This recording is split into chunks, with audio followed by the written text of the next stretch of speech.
Hey everybody, welcome back to the channel. Today's video is my Riftbound report for week 1. So like I said in my previous week's video, when I went over my Misfortune deck list, the Aurora list, I was going to go to a Nexus Night that night, and so I'm going to talk about my experience and also talk about the release event a little bit the week before, and then get into what I want to do with the deck and how I want to change things and options, because I made a bunch of notes. So let's go over the release event. I played Lee Sin because I already bought a Jinx deck and had played like the demo deck, so I wanted to play something different. It was fun as a like free booster pack augment thing. Like I got some decent cards, but it wasn't really like a tournament. It was more of like a learn to play, just play with someone over and over again until they called time, and then move to the next guy, and then over and over again. So it was only like 2 real rounds, but I played like 6 matches, so it was fun. I got the kind of basics of the game, only being able to play like some demo versions of the game, so it was kind of nice. Learn how to score. The timing stuff sometimes gets kind of wonky for me, but I'm here to learn. That's what my channel is going to be for. So we're gonna get into my first Nexus Night last Friday, which was 7th as of recording. So we had 42 players at Boar's Head Games in Elgin, Illinois. We had 42. Everyone was excited. It was a packed room. It was really loud. But we had 4 rounds. It was capped at 4 rounds, and with being only 42 players, being 42 players, the store was only going to give out X and 1 pricing, so basically top 8 for the most part. Which was kind of deflating as a person who's playing the game kind of casually, because I'm just playing a deck that I guess that a lot of people know about, but I like the character and I like the gimmick, so we take it what it is. And yeah, so I don't know, maybe we get better next week and we crack that X and 1 bracket. But let's go over my matches. I was on camera the first round. I faced Victor. It was tough. I knew going into this Nexus Night that aggressive decks and decks that can go wide would be my undoing, and right off the bat, I did make a grave error in my game 1. I mulliganed a bullet time when I really shouldn't have, because that can just clear out a bunch of recruits if he, starts placing them on stuff. But like I said, like my deck was weak to aggressive plays early game, and it was really only really good against mid to late game decks because of Dazzling Aurora. So game one we struggled to draw Dazzling Aurora, and we don't pop off until like right before we lose. So game 1. So next up, next game, I get to like 9 runes on 3 turn, and he kind of had a really bad opening draw, so he was just building recruits. But I hit Dead Blooms off the top with Dazzling to kill his guys, and I made a board presence and won game 2. And game 3 he smoked me again because I didn't see Aurora at all, and I just didn't learn. Hey man, you need to start pivoting because I was drawing units and never playing them. I was just too busy waiting for the Aurora play, where if I would have played a Dead Bloom on 8, I scooped, I recycle 2 runes. I can't play my Dazzling if I draw it the next turn, which was what my concern was. So yeah, I lose that.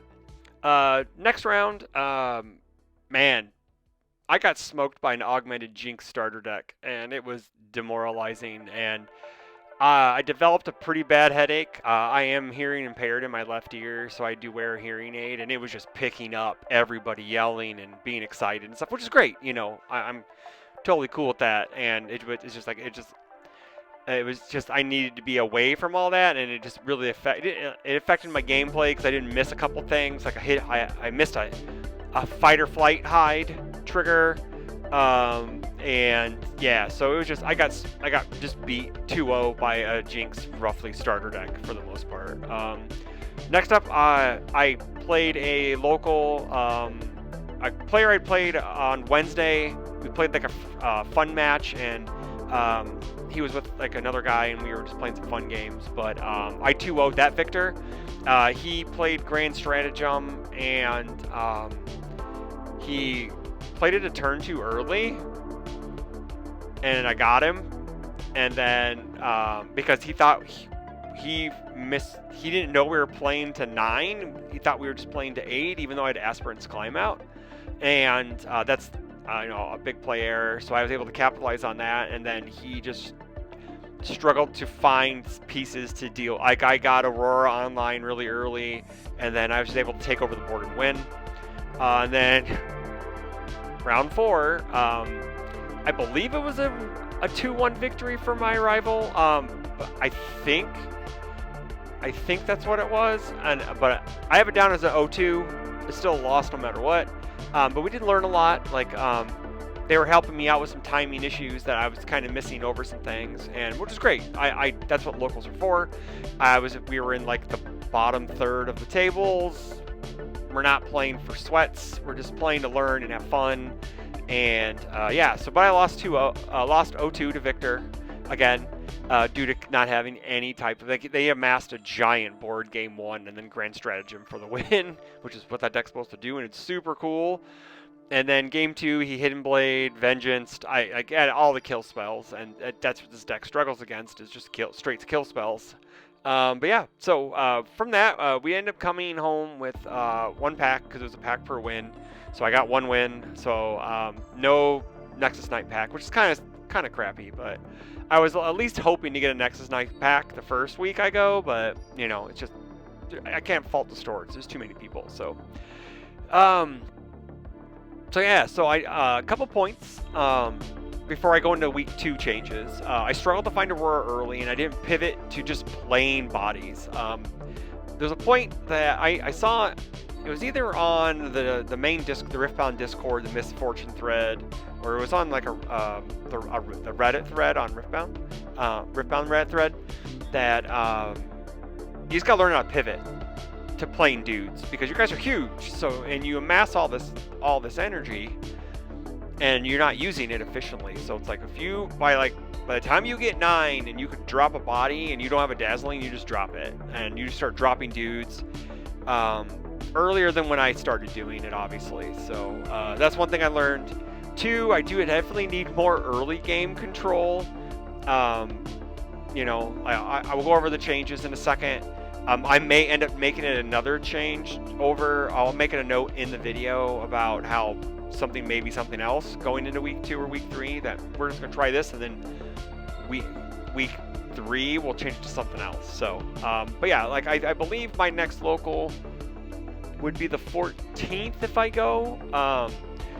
The store that's 10 minutes away from me does every other week, so that wouldn't be the 22nd. But there may be a store. I think there's a store playing on the Thursday on the 13th. So I'm gonna try to find that. If I can make that one, I'll make that one, since the Borsat Games one in Elgin, it doesn't start till 7, and I need to go to like almost like midnight, and that's 45 minutes away, and it's just a rough drive on the way home. So but all right. Let's without further ado, let's get into the changes. So let's get into the boring stuff first. Character legend didn't change, obviously. Our champion unit didn't change, obviously. I forgot to go over my rune selection in the profile. I'd play 6 and 6, so that's not very hard. But the one thing we did change, we did keep Obelisk of Power, and we did keep Aspirant's Climb, obviously. The one thing we did change is we changed Sigil of the Storm, the one that makes when you conquer, you recycle a rune, to start at peak.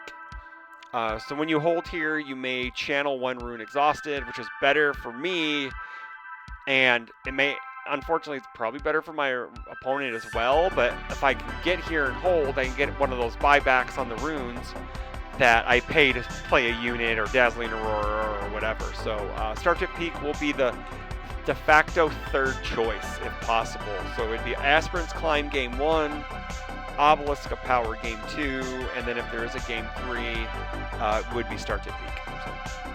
So, getting into the main board. Really the only things that changed, I did add in, I took out 1 pack of wonders for a 3rd Mind Splitter. This card was huge all night. When I saw it, I wish I had it in my board, and I just kept moving it in, so it should be in the main board if we keep moving it in, right? So 3 Mind Splitters is huge. We still play the 1 Soul Gorger.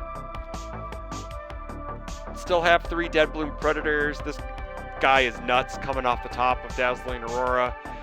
There was times where I just rip one off the top and attack to whittle down some board or take a place. Then we got, we still have our 3 Mountain Drakes, and we still have our 2 Volibears. So I do feel that it might be a little unit light. Like, I don't know. I'm not sure what I would put in there, but it just feels like it's a little light. Because like, if you draw your units and there's no way to recycle them into your deck, there becomes a point where like, if your guys get killed fast, like by yellow, or even with like red with their spells, it's tough because you don't have enough bodies to kill to fight. So yeah, we still have our 3 Dazzling Auroras. We still have our 3 Treasure Troves, and we took out, like I said, 1 pack of wonders for a body because I felt like we were a little light on units. So I took out 1 pack of wonders because I don't really want to see more than 1 of these. Sure, we want to see it early game, but yeah. We still play our ramp spells, 3 Catalyst to Aeons, 3 Mobilize. I took out 1 Confront for bullet time. So we'll take out 1, so we'll get to the, so we took out the 1 Confront to put in another bullet time. Now, if that is appropriate, we'll find out, because this could be too energy hungry, because we have to recycle a lot of runes to do a lot of damage. And a lot of times I was noticing on Friday that people were just taking and holding with 1 guy, with 1 unit, instead of leaving other units, because they were going to be able to just push again with more guys, because they would be able to develop a board faster. So I don't know if this is actually worth playing at a 2-up or playing at all. Like, we could just play Gust, and it does the same kind of thing. We have 2 Fighter Flights in the main. It's probably a good idea to, I'll move them here so I'm not blocking them. It's probably a good idea to probably play 3 of them, just because it's that good of a card, you know? Like, you just move a unit, you know. And then we took Sabotage. We took out the 2 Scrap Heap to play the 2 Sabotage that were in our sideboard. These came in every turn, every game. After game 1, win or lose, they came in. This card's crazy. It's very good to look at your opponent's hand and get rid of a spell, a gear. You know, it's super good, and you get that hand knowledge to know what's coming, right? Like you know what you can do into whatever your rival has, your opponent, I should say, has. You know, it's just easy. Hand knowledge gives you such a way to play the game. It just makes it easier for you. We're still playing 3-stack deck, getting to the top, getting to dig through our deck, and getting that Dazzling Aurora. This card was great. Every time I saw it, I ripped it and it did it again. And then 1 acceptable losses for gear killing. Don't know if it's worth playing right now. It's probably like more of a sideboard card, to be honest. But Hourglass exists, so if Hourglass is on the field, you get to hit it. But most of the time, they're just probably going to hide it, right? So, so really, it probably, I can see like week 3 changes being these to Gusts and this going to the Fighter Flight. So we'll see if this pans out. I do believe they do. I do believe Top Cut Comics in Rockford and McChesney Park has a local on Thursday. I believe I saw it on the calendar. I'll take a look. So hopefully I get to play this Thursday. If not, I'll have to wait to the 22nd to go play. And then I won't have I'll have to miss a Riftbound report because, you know, I didn't play that week. So, and I don't play online or webcam or anything. So we're going to get in the sideboard. So sideboard, we took the 2 Confront, the 2 Sabotage came out. We're going to play 2 Challenge now. Our guys are huge. We can target people who aren't and then kill them, right? We still have the 1 sabotage. We're still playing the 3 rebukes, and we're gonna play and still have the 2 possessions in our sideboard. So, yeah. So hopefully this works out, and we do win more than one. Granted, I'm not looking to sweat it up or not and go like 3-0 all the time. Like, I'll take my losses and my licks. So like, yeah, like someone in a previous video comment said I was probably gonna get bodied. I got bodied. I knew I was gonna get bodied. I even said that in the video that I'd lose to aggro. I was hoping to dodge all of it, and I didn't. So, but yeah, it happens. So, yeah. So if you guys like the video and want to see more content like this, let me know in the comments below. Don't forget to like and share. Subscribe, please. We're really close to 400. I would love to make YouTube partner by the middle of next year. It'd be great. We're so close. Yeah, that's it. So until the next video, take care.